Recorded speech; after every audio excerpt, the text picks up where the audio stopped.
tema del día de hoy, la otitis. Nos acompaña el doctor Jesús Peña Prato, médico otorrinolaringólogo. Doctor, un gusto que nos acompañe una vez más. Bienvenido.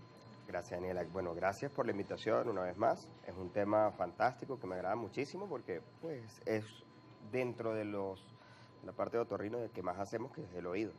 Por supuesto, además hablemos de esta inflamación que además es bastante dolorosa. Sí, mira, la otitis es inflamación del oído, ¿ok? Sabemos que el oído pues no es simplemente la orejita que tenemos afuera, sino el oído es un complejo órgano que tiene tres segmentos. Está el segmento externo, que es de donde está la oreja y el conducto, el segmento medio, que es donde está el propio tímpano, donde está la cadena de huesecillos, martillo, yunque y estribo, y el segmento interno, que es como la computadora donde se procesan todos los sonidos. Todos estos segmentos se pueden ver afectados por un proceso de inflamación o infección. Y el más doloroso, el que tú nos refieres, es el segmento externo, que es la otitis externa. O sea que hay diferentes tipos de otitis también. Hay diferentes tipos de otitis.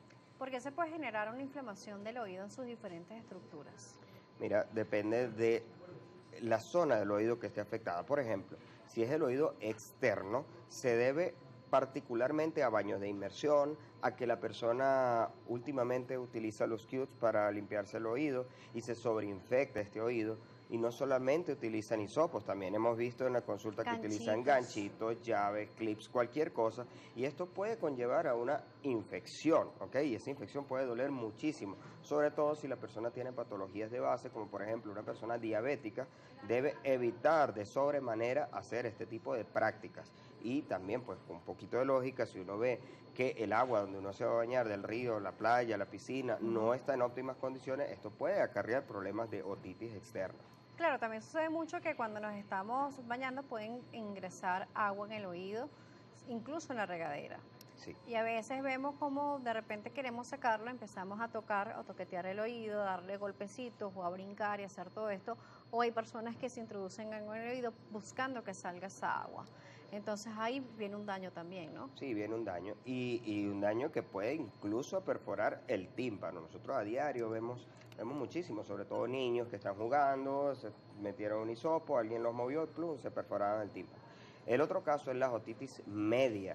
En este caso, pues tiene mucho que ver con un proceso infeccioso previo, puede ser un proceso viral en el cual la persona tenga la nariz congestionada, hay una relación directa entre la nariz y el oído y eso puede ocasionar que el sistema de drenaje del oído no funcione de forma adecuada y esto se llene de, digamos, de moco, esto se sobreinfecte y hace una otitis. Esta otitis media puede complicarse con una perforación del tímpano, que es cuando la persona empieza a presentar secreciones a través del oído. Y esto puede ser agudo, pero como muchísimo lo vemos, se puede hacer crónico. Y esto es un gran problema porque el oído crónico tiene otras complicaciones que pueden incluso afectar a nivel del cerebro, puede afectar estructuras vecinas, así que es un tema serio realmente. Claro que sí, además con lo de limpieza del oído hay que tomar en cuenta que el oído no se limpia, que máximo se puede limpiar un poquito en la parte muy externa sin introducir ningún tipo de objeto, ni siquiera estos palitos que se venden para limpiar los oídos, porque podemos perforar, podemos hacer daños, incluso podemos empujar un taponcito de cera que pueda estar allí presente y complicar el cuadro. Es así, los oídos no se limpian con nada hacia adentro, ¿ok? Los oídos simplemente la parte externa. Eso sí es una recomendación que siempre la hacemos. Claro, incluso hay mucho como que desinformación con respecto a lo que es la cera del oído, porque a veces dicen, es que es algo sucio, es que eso no debería estar allí, pero realmente mito o realidad, ¿debería o no debería estar allí?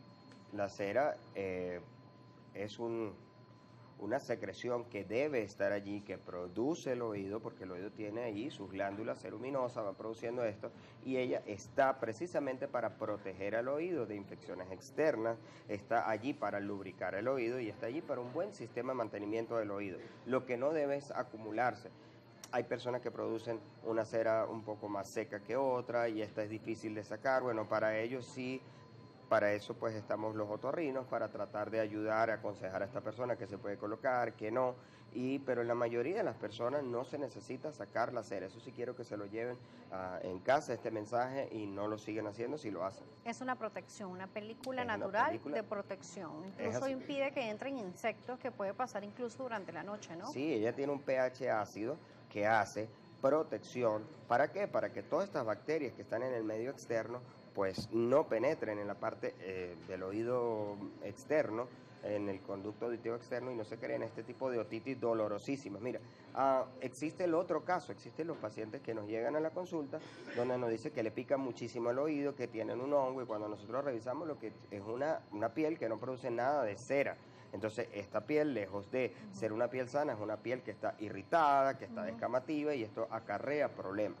¿Qué solución tienen esas personas que no producen cera naturalmente? Dentro de ellos, nosotros algunos tipos de gotitas especiales para que esto se lubrique un poco más. No puede ser cualquier gotita, pero hacer recomendaciones. Fíjate que hacer recomendaciones a nivel de televisión y O estos medios generales, es muy de complicado. comunicación masivo es complicado, porque como nos están escuchando, y sé que lo han escuchado, hay personas que utilizan infinidad de cosas dentro del oído, desde leche materna, desde algunas Aceites. hierbas, aceites. Entonces, Agua oxigenada agua incluso. oxigenada. Entonces, dar una recomendación en general no es debido, porque hay que examinar el oído previamente. Sí, entonces ninguna sustancia debe ingresar al oído si no es aprobada o recetada por el médico otorrino. Es así. Igual que las gotas. A veces le duele a una persona el oído y va a la farmacia y dice una gota para el oído, que me duele el oído, y ya. Realmente la gota no va a hacer que le quite el dolor de oído. La gota es un antibiótico en su mayoría, pero es que la gota no está indicada en todos los tipos de otitis.